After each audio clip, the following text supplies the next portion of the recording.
Both the Canon EOS R5 and R6 offer some great image quality, really fast frame rate, and arguably one of the best autofocus systems in the world. They come in a quite similar full frame body, and this makes it a bit hard for many of us wildlife and bird photographers to decide which camera should you buy.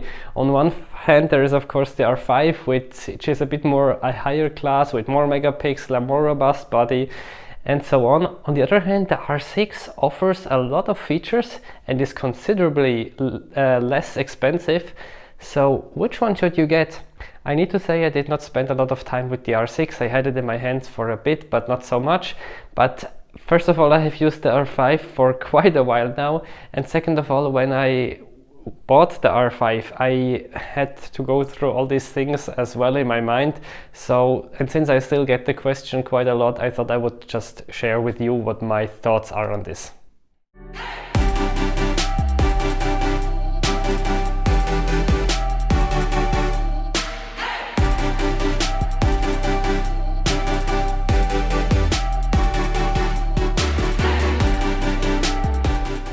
So the first obvious advantage of the R5 is of course the 45 megapixels, which just allows for quite big prints and quite big crops, and this can be of course useful for bird photography if the bird is just a bit too far away, even though I need to say I prefer to crop as little as possible, but sometimes it's just the fact that the birds are too far away. Maybe you don't have time to put a teleconverter, to change lenses, and so on. So for me it's definitely a nice plus to have these extra megapixels to be able to crop a bit more.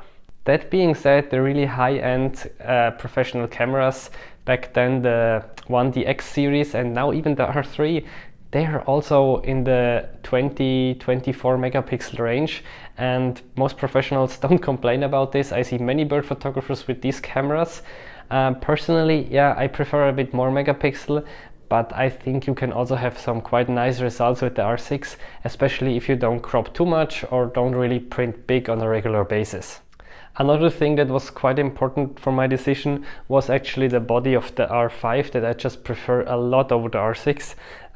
It's multiple things. First of all, it's a magnesium alloy body, whereas the R6 is a bit more plasticky. And then there's also the thing of how you can change, for example, the shooting modes. You have this digital mode dial here, which also means I can put on some buttons that I switch from, let's say, C1 to C3 or something like this. Which on the R6 you have this classical button that you can turn around. I find this less convenient also for switching to video modes. With the R5 I just feel when looking through the viewfinder I can change quicker. You get this shoulder display. It's not a big deal, but there are some small things that for me just make it a bit nicer to use. Another thing is like the viewfinder that is better on the R5. I need to say, when I was looking through the R6 I didn't immediately think, oh god, this is horrible. But coming from a DSLR, this was one of my concerns, how good will actually the viewfinder will be. So I just wanted actually to go with one of the best options that were out there at this time. If you shoot a lot of video, then I think the R5, even though it has some overheating issues at times, it just offers way more. First of all, since the R6 only has a 20 megapixel sensors, it's impossible to shoot 8K with it. This is not a big deal for me. I don't shoot 8K anyway because it's just too much data. But if this is something you're interested to, then think no longer. I think you need to go for the R5. But there's something else that I'm really interested about the R5 that the R6 did not have, and this is slow motion video, 120 frames a second with 4K resolution.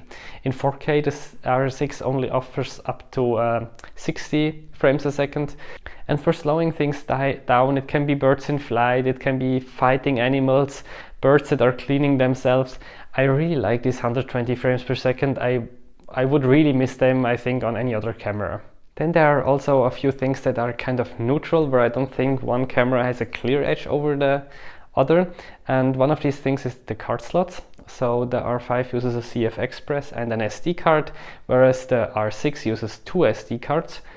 Personally, I prefer the CF Express and SD because CF Express is writing the files much faster, which is nice if you have some bursts that take a bit longer, so it just helps to clear the buffer a bit quicker. On the other hand, we also need to see that SD cards are way cheaper, so if you want to save some money, I think the R6 is better here. You can just put 2 SD cards. You can even write on them at the same time without a hit in performance. If I do this on my R5, I can have the fastest CF Express in it. If I write on both cards at the same time, the SD card will be the limiting factor. And the R6 just deals with this a bit better because, yeah, the files are only half of the size or not even. So this also means that with SD you can get through quite well. Whereas I think if you shoot the R5, I would highly recommend also to get the CF Express cards. The obvious advantage of the R6 is of course the price point. Last time I checked in the United States, the R6 came in at around $2,500 US, whereas the R5 is considerably more important at $3,900. That's quite a difference. The question is it the best to spend it on the camera? Maybe getting a more expensive lens can actually bring you more. Or maybe going to the specific trip you have wanted to go to take pictures of whatever animals is worth more to you. Or maybe taking a workshop to improve your skills is also more important than getting the more expensive camera. So this is something I would definitely take into considerations.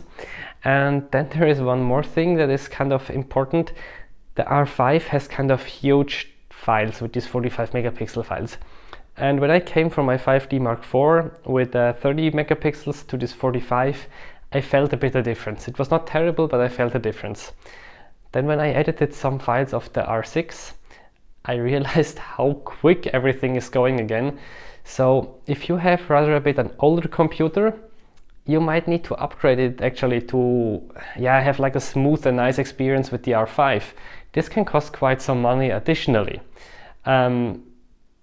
The files also take some space on your storage. So you might need a new hard drive. You might need a new backup drive. You need, as we talked before, the more expensive cards, but you also need larger cards. So I think you see what I'm going here. It's like one thing after the other.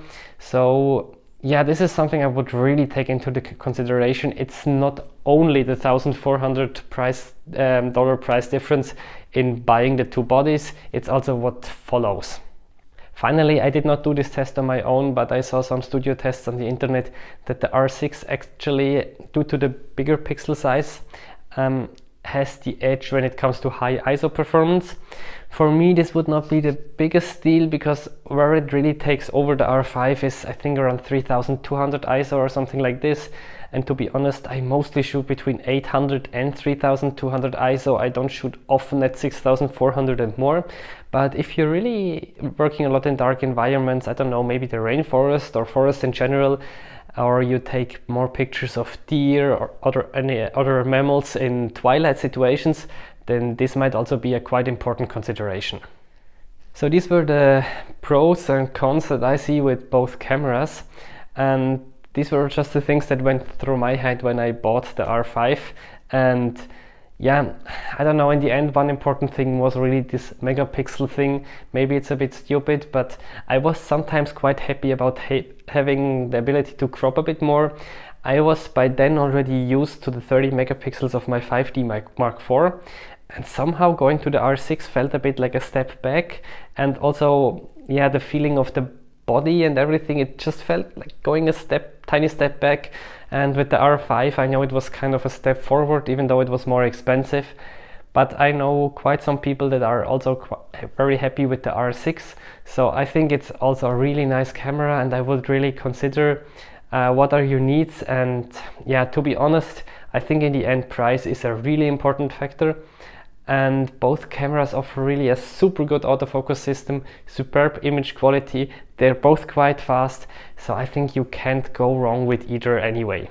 Have you been in the same position as me, and did you now decide to go for one of these? If yes, let me know in the comments, and also why you chose it. I'm quite interested what other people think. And thanks for watching the video. See you in the next one. Bye.